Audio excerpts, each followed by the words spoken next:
Ferdinand Haïté et l'idéologie de l'AES. Aujourd'hui, nous allons parler d'un digne fils du Togo, journaliste d'investigation de renom, Ferdinand Haïté, ainsi que de ses positions vis-à-vis de l'AES.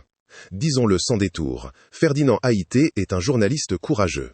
Son engagement contre la mauvaise gouvernance au Togo est clair, constant et sans concession. Son travail d'investigation et ses dénonciations des abus du pouvoir méritent le respect. Sur le plan togolais, il s'est imposé comme une référence incontournable. Une grande partie des Togolais, y compris certains proches de la mouvance présidentielle, reconnaissent la pertinence de son combat contre une gouvernance qu'ils jugent autocratique et corrompue. Cependant, une question mérite d'être posée. Peut-on en dire autant lorsqu'il s'agit de sa vision de l'Afrique et du destin du peuple noir ? Notre démarche ici n'est ni de condamner Ferdinand Haïté, ni de minimiser son immense contribution au débat public togolais. Il s'agit plutôt d'analyser certaines de ses prises de position ainsi que leurs implications sur le plan panafricain. Car selon nous, il n'existe pas de journalisme totalement neutre ou impartial. Toute analyse dite objective est, d'une manière ou d'une autre, influencée par des convictions profondes, des sensibilités idéologiques et une certaine vision du monde. C'est pourquoi nous continuerons à saluer ce que Ferdinand Haïté accomplit de positif pour le peuple togolais, tout en exprimant nos inquiétudes concernant certaines orientations de sa pensée lorsqu'il est question des peuples noirs et de la souveraineté africaine. Le contraire serait hypocrite et ne rendrait service à personne. Il faut reconnaître une évidence. Sur les réalités internes du Togo, Ferdinand Haïté est particulièrement efficace. Ses enquêtes sont précises, offensives et souvent courageuses. Il dénonce sans relâche les abus du régime, la corruption systémique et les pratiques de racket qui gangrènent la société togolaise. Mais dans la présente réflexion, nous ne nous attarderons pas sur ces aspects largement reconnus. Nous voulons plutôt examiner ce que nous considérons comme les limites de sa vision politique et surtout géopolitique. À nos yeux, cette vision semble trop centrée sur le cadre national togolais sans prendre suffisamment en compte les enjeux globaux qui touchent l'Afrique noire dans son ensemble. Or, un pays comme le Togo, isolé, ne pourra jamais faire face seul aux dynamiques impérialistes qui structurent encore aujourd'hui les rapports de force internationaux. À nos yeux, cette vision semble trop centrée sur le cadre national togolais sans prendre suffisamment en compte les enjeux globaux qui touchent l'Afrique noire dans son ensemble. Or, un pays comme le Togo, isolé, ne pourra jamais faire face seul aux dynamiques impérialistes qui structurent encore aujourd'hui les rapports de force internationaux. La boulimie impérialiste. À partir d'ici, nous pouvons apercevoir en fond de toile le désaccord avec M. Ferdinand Haïté en ce qui concerne la philosophie de l'AES. Précisons également une chose importante. Même lorsque nous sommes en désaccord avec Ferdinand Haïté, nous défendrons toujours son droit à exprimer librement ses opinions. Un proverbe dit « Dis-moi qui tu fréquentes, je te dirai qui tu es ». C'est pourquoi beaucoup s'étonnent de voir Ferdinand Haïté exprimer une certaine admiration envers des dirigeants comme Alassane Ouattara ou Patrice Talon. À l'écouter, leur gouvernance semble parfois présentée comme des modèles de réussite, malgré les nombreuses critiques portant sur les restrictions des libertés publiques, les emprisonnements politiques ou encore la concentration du pouvoir. Pourtant, lorsqu'on observe de près les systèmes mis en place dans ces pays, plusieurs constantes apparaissent.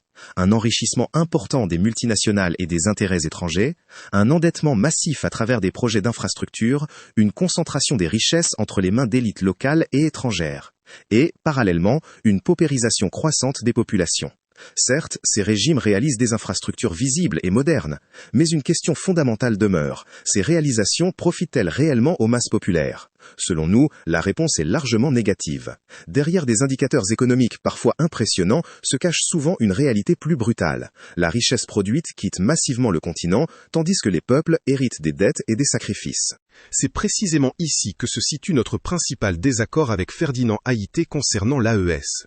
L'Alliance des États du Sahel représente aujourd'hui, pour une grande partie de la jeunesse africaine, une tentative, imparfaite certes, de rupture avec certains mécanismes historiques de domination extérieure. Une volonté de reconquête de souveraineté politique, économique et militaire. Rompre avec cette relation de dépendance psychologique vis-à-vis de l'ancien maître. On peut critiquer les pays de l'AES sur plusieurs aspects, aucun pouvoir n'est parfait. Mais compte tenu de l'histoire des peuples noirs, esclavage, colonisation, néocolonialisme, beaucoup considèrent que cette dynamique constitue malgré tout une étape importante dans la quête de souveraineté africaine. Dans ce contexte, nous estimons que refuser systématiquement de soutenir cette orientation géopolitique revient soit à sous-estimer les enjeux historiques actuels, soit à demeurer prisonnier d'une logique de dépendance envers les anciennes puissances dominantes. C'est également dans cette logique que nous saluons la position relativement favorable adoptée par les autorités togolaises envers l'AES. Pour une fois, elles ont fait preuve, selon nous, d'une certaine lucidité stratégique. Et c'est là que l'opposition togolaise commet peut-être une erreur politique majeure. Refuser de reconnaître ce qui peut être bénéfique pour l'Afrique, simplement parce que cela émane du pouvoir en place. Car il ne s'agit plus seulement ici du Togo. Il s'agit d'une question beaucoup plus vaste, celle de la dignité, de la souveraineté et de l'avenir des peuples noirs dans le monde. Rien n'est entièrement gris ou entièrement blanc.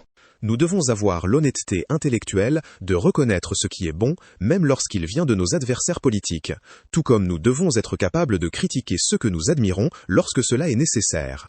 Ainsi, nous reconnaissons le travail remarquable accompli par Ferdinand Haïté. Nous reconnaissons également certains choix diplomatiques positifs du Togo vis-à-vis de l'AES.